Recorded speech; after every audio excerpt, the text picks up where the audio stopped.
दोस्तों सुजलॉन एनर्जी की बात करें तो स्टॉक में आज हमने कोई भी अप डाउन नहीं देखी, यानी जो क्लोजिंग है वो कल की क्लोजिंग के आसपास ही है। और इसके पीछे वजह है निफ्टी एनर्जी में गिरावट। बाजार में भले ही पॉजिटिव क्लोजिंग है लेकिन एनर्जी सेक्टर डाउन था। और इसके पीछे वजह क्या है वो भी उसको वीडियो के माध्यम से डिस्कस करने वाले।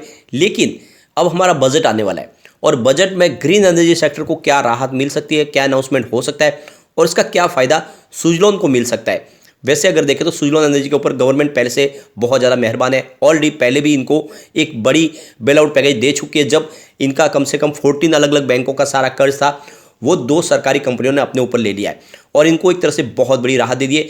आने वाले 2030 तक उस कर्ज को चुकाना है और उसके लिए भी इंटरेस्ट रेट को कम कर दिया गया। तो ये तो आप समझ ही सकते हो कि ये इंडिया की विंड एनर्जी सेक्टर में नंबर 1 कंपनी है, लीडर कंपनी है।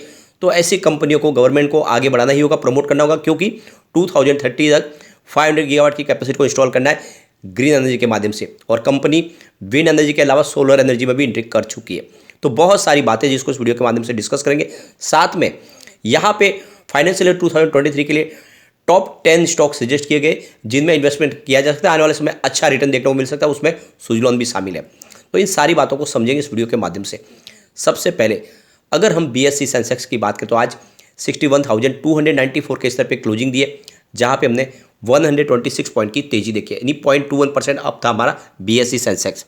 लेकिन निफ्टी एनर्जी में आज गिरावट थी। 26,005 के स्तर पे 25 पॉइंट की गिरावट थी, यानी 0.099% की गिरावट थी, मामूली सी गिरावट थी। लेकिन फिर भी अभी देखें तो 26,000 के स्तर को अभी तक कायम से पकड़ा हुआ है, ये अच्छी बात है। अब यहाँ पे हम सुजलॉन एनर्जी की बात करें, स्टॉक की शुरुआत 10.75 पर हुई, यानी पॉजिटिव शुरुआत हुई क्योंकि कल की क्लोजिंग 10.70 की थी। इंट्राडे का लो 10.60 का है, यानी कुछ गिरावट दिखी। लेकिन इंट्राडे का जो हाई है वो 11 का है। ये बड़ी अच्छी बात है कि 11 तक आज इसने स्तर को छू लिया है। 10.70 पे क्लोजिंग दिया, जहाँ पे कोई भी अपडाउन नहीं है, कल की क्लोजिंग के आसपास। लेकिन बीच में खरीदारी हुई और इस वजह से स्टॉक 11 तक जाके आया है।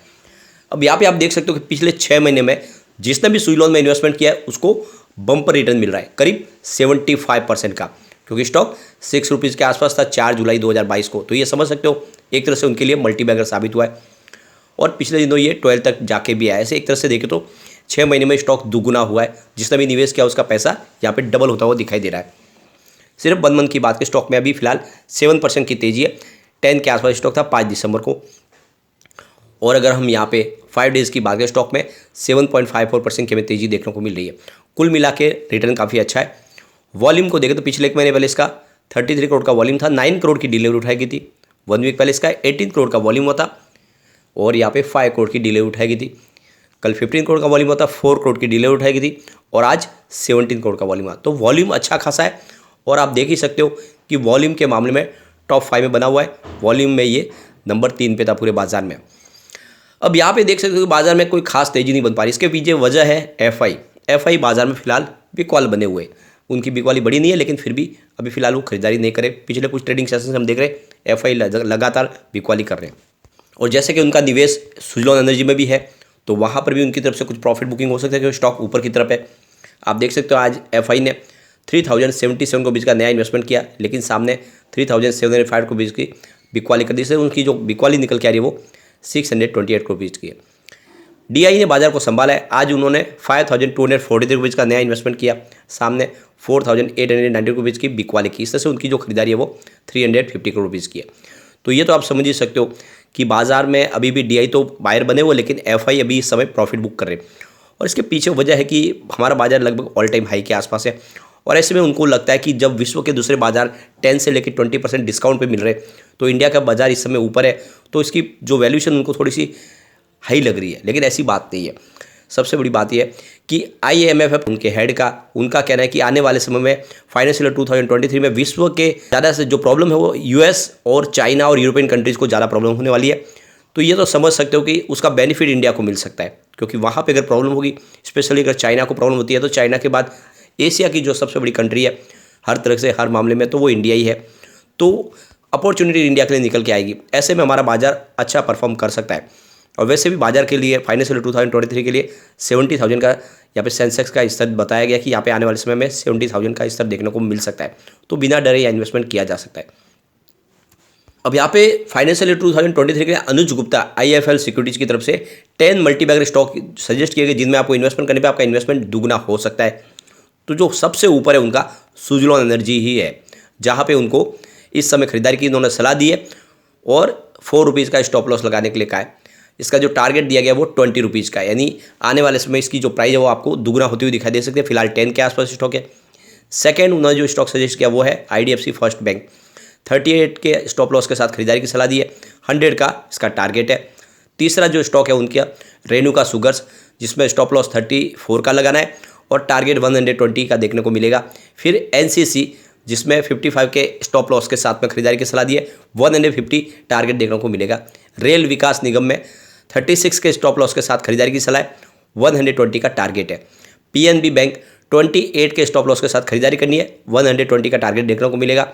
और EKC 68 के स्टॉप लॉस के साथ खरीदारी कीजिए, 220 का टारगेट आपको देखने को मिलेगा। फिर फेडरल बैंक, जिसमें आप 94 के स्टॉप लॉस के साथ खरीदारी कर सकते हैं, 225 का आपको टारगेट देखने को मिलेगा। उगर शुगर 68 के स्टॉप लॉस के साथ खरीदारी करनी है, 180 का टारगेट आपको देखने को मिल सकता है। और नेशनल एल्यूमिनियम में आपको 48 के स्टॉप लॉस के साथ खरीदारी करनी है, 170 का टारगेट आपको देखने को मिल सकता है। तो ये टॉप 10 स्टॉक है जो आप खरीद सकते हैं 2023 के लिए। अब हमारा जो यूनियन बजट आने वाला फाइनेंशियल ईयर 2023 का, तो ग्रीन एनर्जी सेक्टर को क्या अपेक्षा हो सकती है सरकार से?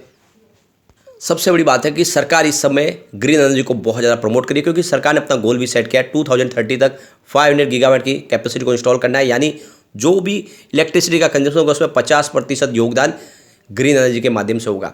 और फिलहाल अगर आप देखें तो हमारी जो कैपेसिटी है वो 173 गीगावाट की है ग्रीन एनर्जी की, और 80 गीगावाट के जो प्रोजेक्ट है वो अंडर कंस्ट्रक्शन है।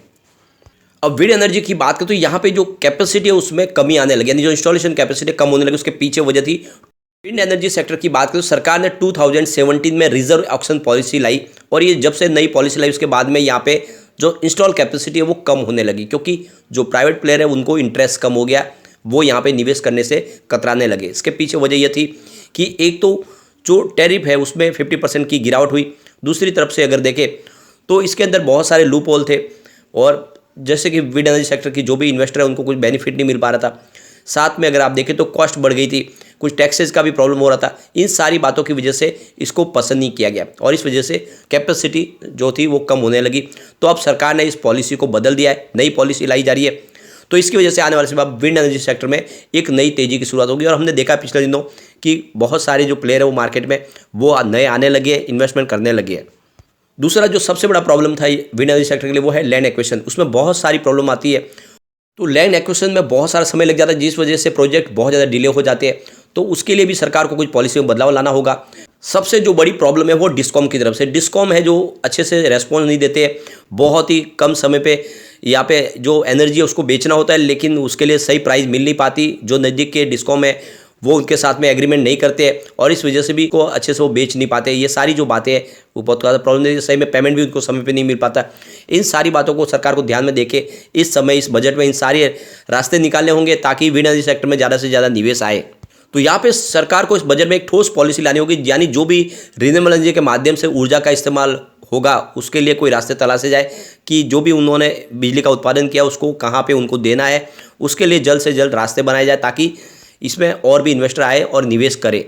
साथ में जो सबसे बड़ी प्रॉब्लम है स्टोरेज की, तो बैटरी स्टोरेज के लिए कोई व्यवस्था ज़्यादा से ज़्यादा सरकार की तरफ से की जाए, ताकि जो भी चाहे सोलर एनर्जी के माध्यम से और विंड एनर्जी के माध्यम से जो ऊर्जा का जो निर्माण हो उसको स्टोर किया जा सके, ताकि दूसरे डिस्कॉम को भी उसको बेच पाए, नज़दीक में बेचने की कोई बात टेंशन नहीं रहे।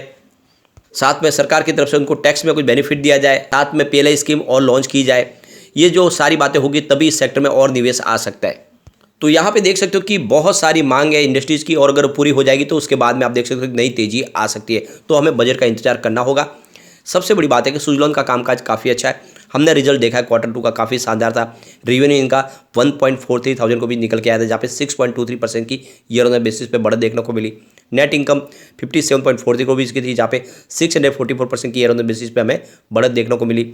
और नेट प्रॉफिट मार्जिन 4.01% रहा, जहाँ पे 614% की ईयर ऑन बेसिस पे बढ़त देखने को मिली। तो ये तो आप समझ सकते हो कि काफ़ी अच्छा रिजल्ट रहा।